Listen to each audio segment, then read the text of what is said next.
So how do I get more involved in AI? As a practicing radiologist, if I actually want to do something in this field, where do I begin?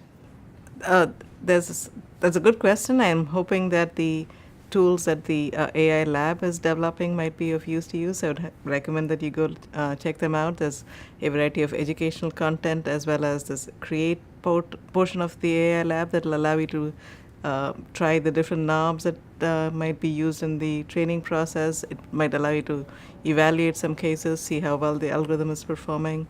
Uh, in addition to that, working closely with the data scientist is helpful because I think as a data scientist, we really need really good guidance from you in terms of what the clinical needs are, how you can annotate the data sets. I mean, it would not be possible to do all of this work without this close collaboration between a radiologist and a data scientist.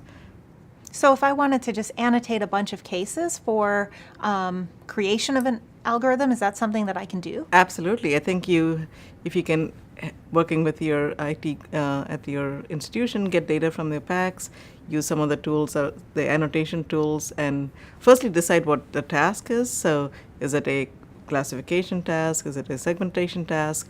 And then use the appropriate tools to annotate a bunch of data sets.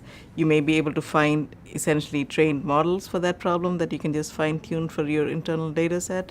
That might be a great way to get tested. So the other place to help is with the evaluation piece. So once you have a trained algorithm, what we really need help from you is on evaluating how well it's working on your data sets. So even if the annotation is not for the purposes of creating an algorithm, you really need a well-curated data set that's annotated for the purposes of evaluating any of these vendors that you might want to test out.